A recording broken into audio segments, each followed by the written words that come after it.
नमस्ते, मैं आपके साथ प्राची पांडे, ग्रामीण न्यूज देख रहे हैं आप। दोस्तों, आज की इस वीडियो में हम आपके लिए एक खास जानकारी लेकर आए हैं। ये जानकारी है आकाशीय बिजली के गिरने को लेकर। जैसा कि आप भी जानते हैं कि इस चिलचिलाती गर्मी के बाद बरसात का मौसम आएगा और बरसात के दौरान आंधी तूफान आना आम सी बात होती है। इसी आंधी तूफान के दौरान कई जगहों पर बिजली गिरने की खबर आती है, जिसकी वजह से जान माल का नुकसान भी होता है। अगर ताजा घटना की बात की जाए तो बिहार से एक घटना सामने आ रही है, जहां पर 33 लोगों की मौत हो गई बिजली गिरने के कारण।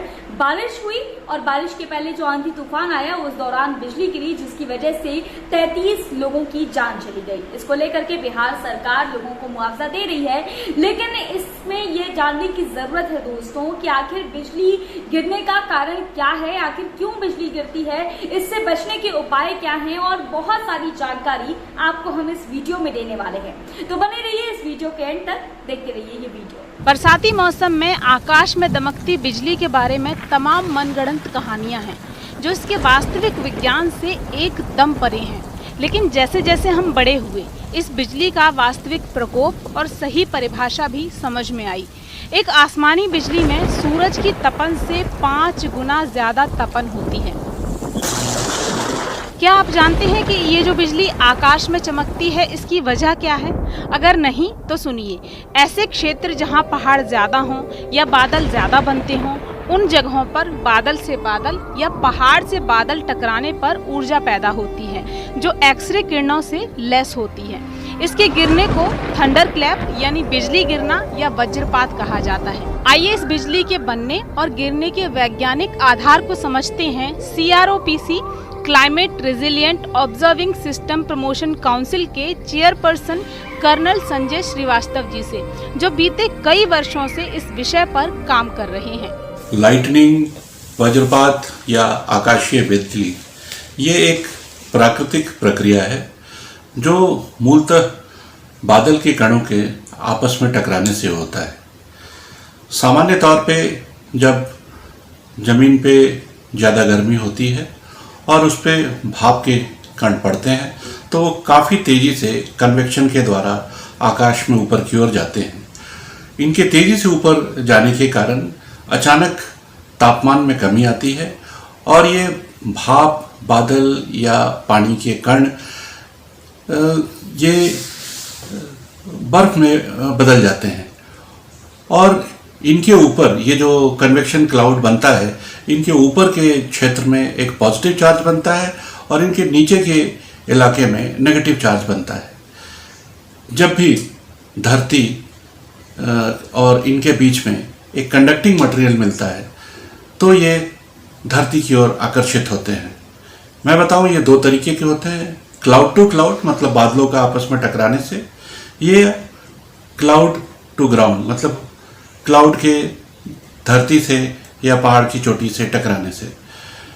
ये धरती पे 2 तरीके से स्ट्राइक करते हैं। एक तो सीधा वर्टिकल स्ट्राइक होता है, जो कि किसी बड़ी बिल्डिंग, पेड़ या ऊंचे स्थान पे गिरता है, और गिरने के बाद ये समानांतर चारों ओर बिखरते हैं, जिसे हम लैटरल या सेकेंडरी स्ट्राइक कहते हैं।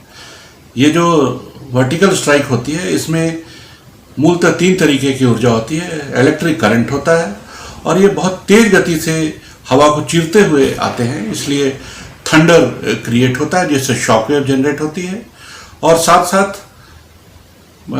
लाइट और साउंड जनरेट होते हैं। तो इस प्रकार से जो आदमी के ऊपर इसका असर पड़ता है वह एक तो इलेक्ट्रोक्यूशन मतलब बिजली की करंट लगती है, और तेज जो आवाज़ होती है या जो चमक होती है उससे आंखों की रोशनी या कान के पर्दे फटने का डर रहता है।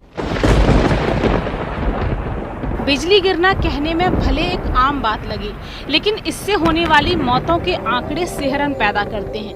आपको पता है, बिजली गिरने से हर साल दुनिया भर में 24,000 से ज्यादा जानें जाती हैं। इस आसमानी आफत की चपेट में आने वाले 2/3 से ज्यादा लोगों पर ये बिजली तब गिरती है जब वो खुले मैदानों में हों, तालाब में हों, नदी या स्विमिंग पूल में हों, या फिर पेड़ के नीचे खड़े हों। बिजली गिरने से मरने वालों में ज्यादातर पुरुष होते हैं। हमें तो कभी कभी ये बिजली कड़कती नजर आती है, लेकिन जानते हैं ये बिजली दिन भर में कितनी दफा धरती पर गिरती है? सुनिए। किसी भी वक्त मैं बताऊं तो कम से कम 2 लाख लाइटनिंग की स्ट्राइक्स कॉन्टिन्यूस धरती पे होती रहती हैं। जी हाँ, सही सुना आपने, 2 लाख बार। और दिन के मुकाबले रात के वक्त बिजली ज्यादा गिरती है। इसी तरह सर्दियों के मुकाबले गर्मियों में ज्यादा गिरती है। वजह है धरती के तापमान में बढ़ोतरी। अब अगर बिजली के प्रकोप को ग्लोबल वार्मिंग से जोड़कर देखें तो वैज्ञानिक रिसर्च ये कहती हैं कि अगर वैश्विक तापमान इसी रफ्तार से बढ़ता रहा तो साल 2100 तक मौजूदा समय से 50% ज्यादा वज्रपात होगा। इस बात में कितनी सच्चाई है ये भी जानते हैं। वाटर बॉडीज जो हमारे नदियां हैं, तालाब हैं, इनका सूखना, हमारे पेड़ों की कटाई, पोल्यूशन, इन सब चीज़ों के कारण जो तापमान में वृद्धि हुई है उसका सीधा रिश्ता लाइटनिंग से है। अभी जैसे मानसून का सीज़न है तो जिन इलाकों में इस साल ज़्यादा गर्मी पड़ी है उन इलाकों में लाइटनिंग की घटनाएं ज़्यादा होंगी। इसका मैं आपको उदाहरण एक आम आदमी की हैसियत से ऐसे बताऊं कि जब आप तवे को गर्म करते हैं और उस पर पानी डालते हैं तो जितना ज़्यादा तवा गर्म होगा उतनी तेज़ी से भाप ऊपर आएगी। उसी प्रकार अभी मानसून में धरती जहाँ जितनी ज़्यादा गर्म होगी, मानसून के बादल वहाँ जैसे पहुँचेंगे वो ज़्यादा कन्वेक्शन करंट होगा और वहाँ पे वज्रपात की घटनाएं ज़्यादा होंगी। आमतौर पर वज्रपात यानी बिजली गिरने की घटनाएं पहाड़ी और समुद्री इलाकों में ज्यादा होती थी, लेकिन अभी बिजली गिरने की घटनाएं मैदानी क्षेत्रों में भी बढ़ गई हैं। ऐसा क्यों, ये भी समझिए। ये जो पेड़ हैं और जो वाटर बॉडीज हैं इनमें भारी कमी आना है, इसके कारण हो रहा है। इसकी जो फ्रीक्वेंसी है हमने अपने स्टडी में पाया है कि समुद्री जो इलाके हैं उसमें कम से कम 3 गुनी बढ़ गई है। जो प्लेन एरिया है वहाँ 3 से 4 गुनी बढ़ी है। जो हिली एरियाज हैं वहाँ भी इनकी जो फ्रीक्वेंसी और इंटेंसिटी है वो दुगनी बढ़ गई है। बढ़ते वैश्विक तापमान के चलते धरती पर वज्रपात की संख्या में तो इजाफा हुआ ही है, साथ ही इसके तापमान में भी बढ़ोतरी देखी जा रही है।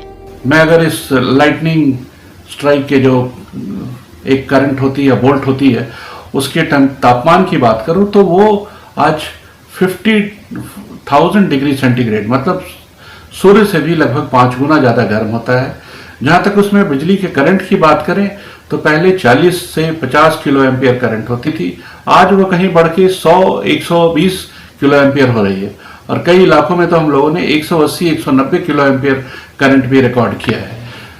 कहने का मतलब यह है कि जो ग्लोबल वार्मिंग है उसका सीधा प्रभाव लाइटनिंग पे हो रहा है और भविष्य में अगर इसी तरीके से पेड़ कटते रहे, वाटर बॉडीज कम होती रही, पोल्यूशन बढ़ता रहा तो लाइटनिंग की घटनाओं में भारी वृद्धि आएगी। वज्रपात शहरी और ग्रामीण दोनों क्षेत्रों में होता है, लेकिन फिर भी ग्रामीण इलाकों में लोग इसके ज्यादा शिकार होते हैं और बिजली गिरने से सबसे ज्यादा मौतें होती हैं किसान की। यह बिजली ग्रामीण इलाकों में सबसे ज़्यादा गिरती है। इसका कारण है कि वहाँ पेड़ पौधे ज़्यादा होते हैं और खुले इलाके ज़्यादा होते हैं, वाटर बॉडीज ज़्यादा होती है। शहरी इलाकों में भी बिजली गिरती है लेकिन वहाँ पे भवनों के ऊपर तड़ी चालक या रोधक लगे होते हैं, टावर्स होते हैं जिनके ऊपर लाइटनिंग कंडक्टर्स या अरेस्टर लगे होते हैं, तो वहाँ अगर बिजली गिरती भी है तो उसका प्रभाव कम होता है। ये जो ग्रामीण और शहरी क्षेत्र में विभिन्नता है इसके कारण ग्रामीण क्षेत्रों में ज़्यादातर लोगों की मौत होती है। जो 95% मौत है वो ग्रामीण क्षेत्रों में होती है। इसमें 66% मौत हम लोगों ने देखा है किसानों की हो रही है। इसका सीधा कारण यह है कि वो खुले में खेत में ज़्यादा काम करते हैं या जंगलों में ज़्यादा काम करते हैं। वज्रपात से होने वाली 100 मौतों में 95 ग्रामीण। जानते हैं वजह क्या है? जानकारियों का अभाव। सुनिए वो क्या गलतियां ग्रामीण करते हैं जो वज्रपात का शिकार होते हैं। जो 71% मौत है वो इसलिए होती है कि लोग वर्षा, थंडरस्टॉर्म या लाइटनिंग के दौरान पेड़ों के नीचे जाके खड़े हो जाते हैं और बिजली पेड़ों के ऊपर गिरती है और इसके कारण पेड़ के नीचे खड़े आदमी या जानवर की मौत हो जाती है। हमने और ये भी देखा है कि करीब 35% मौत बच्चों की हो रही है आमतौर पे बच्चे स्कूल की छुट्टी होने के बाद घर जा रहे होते हैं और जब भी बारिश होती है या तूफान आता है वो पेड़ के नीचे खड़े हो जाते हैं और उनकी मौत होती है। साथ साथ जब ग्रामीण क्षेत्रों में खुले मैदान में फुटबॉल क्रिकेट खेला जा रहा होता है उन पे भी बिजली गिरने की कई वो जो घटनाएं हैं वो हमारे सामने आई हैं। अब ऐसा भी नहीं है कि एहतियात बरतकर इस अनचाही आफत से बचा नहीं जा सकता। बचाव संभव है अगर सतर्क और जागरूक रहें तो। बिजली हमेशा उन इलाकों पे गिरती है जो सबसे ऊंचे होते हैं। इस दृष्टि से पहाड़ की चोटी, अकेले ऊंचे लंबे पेड़, बिजली के पोल, इलेक्ट्रिक पाइलन या कोई भी ऊंची चीज खतरनाक है। जब भी पानी बरस रहा हो, आंधी तूफान आ रहा हो तो ऐसी प्रोमिनेंट बड़ी चीज़ों के नीचे नहीं खड़ा होना चाहिए। जो वाटर बॉडीज़ हैं जैसे नदी, तालाब, वहाँ अगर कोई मछली मार रहे हो, सैर कर रहे हो, नौकायन कर रहे हो तो उनको भी बारिश के समय, थंडरस्टॉर्म के समय पानी से निकल के सुरक्षित स्थान पे जाना चाहिए। जब किसान खेती कर रहे होते हैं तो उन किसानों को भी एक सुरक्षित स्थान तलाश करके रखना चाहिए और जब भी थंडरस्टॉर्म या बारिश हो तो वो उस सुरक्षित स्थान पे दौड़ के चले जाए। इसके अलावा कई हम लोगों ने इनोवेटिव उपाय भी बनाए हैं कि किसानों को अपने खेत में लाइटनिंग कंडक्टर जो इनोवेटिव तरीके से बना सकते हैं, बांस के बम्बू के ऊपर वो साइकिल का रिम लगा के उसे लोहे की तार से नीचे खेत में डाल के अर्थिंग कर दे तो उससे जो 45 डिग्री का इलाका है, लगभग 2 से 3 एकड़ का इलाका बिल्कुल वज्रपात सुरक्षित होगा और किसान खेत की जुताई और खेती आराम से कर सकते हैं। बीते साल भारत में वज्रपात से करीब 3000 लोगों की जानें गई और जैसे जैसे धरती पर वज्रपात बढ़ रहा है इससे मरने वालों की संख्या भी बढ़ती जा रही है। लेकिन इस विषय पर सही ज्ञान, जागरूकता, जानकारी और प्रशिक्षण से वज्रपात से होने वाली मौतों की गिनती घट सकती है। विदेशों में वज्रपात से होने वाली जनहानि पर नियंत्रण पाने के लिए चलाए गए अभियान काफी कारगर साबित हुए हैं और भारत में भी वज्रपात सुरक्षित भारत अभियान के जरिए लोगों को आकाशीय बिजली से बचाव के लिए जागरूक और प्रशिक्षित किया जा रहा है। इसके द्वारा भारत में एक नेटवर्क तैयार किया गया है और वज्रपात की जो पूर्व सूचना है, अर्ली वार्निंग, आजकल भारतीय मौसम विज्ञान विभाग के द्वारा 24 घंटे से 2 घंटे तक उपलब्ध कराई जा रही है।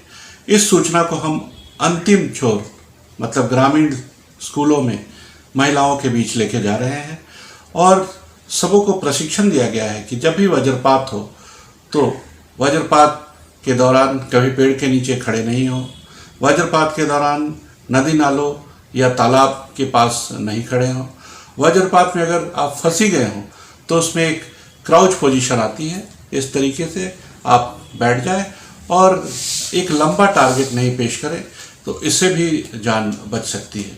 इसके अलावा पक्का मकान ही सबसे सुरक्षित जगह है। बाहर वैरांडा में खड़े ना हो, यात्रा कर रहे हैं आप कार या बस में हो तो वो सुरक्षित है। आप कृपया अपने कार या बस का खिड़की का शीशा बंद कर लें और अंदर आराम से बैठें। लेकिन यदि आप मोटरसाइकिल या साइकिल से हो तो आप सुरक्षित पक्के मकान में ही शरण लें। अगर आपको मकान न मिले तो ब्रिज, कलवट, इनके नीचे भी शरण ली जा सकती है, लेकिन कभी भी लंबे अकेले पेड़ के नीचे नहीं खड़े हों।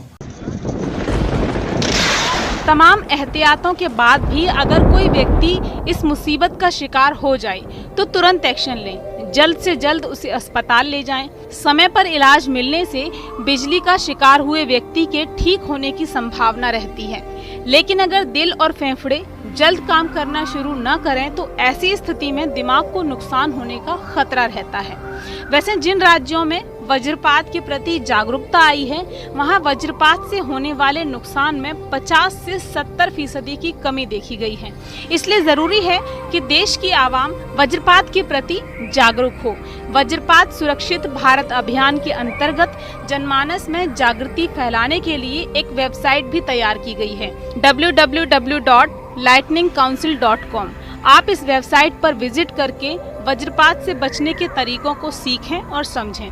दोस्तों, बिजली का गिरना या वज्रपात एक प्राकृतिक घटना है जिसे रोकना या इस पर काबू पाना मुमकिन नहीं है। हाँ, इस विषय के प्रति जागरूकता और सजगता हमें आने वाले खतरों से बचाने में सक्षम है। तो दोस्तों, उम्मीद करते हैं कि इस वीडियो में दी गई जानकारी आपके लिए लाभदायक साबित हो। अगर आपको वज्रपात से जुड़ी कोई भी और जानकारी जाननी हो तो आप हमें कमेंट बॉक्स में कमेंट कर पूछ सकते हैं। हम कोशिश करेंगे कि हम आपके सवालों का जवाब दें। साथ ही अगर आपको हमारी ये वीडियो पसंद आई तो इसे लाइक और शेयर करें। साथ ही हमारे चैनल को सब्सक्राइब करना ना भूलें।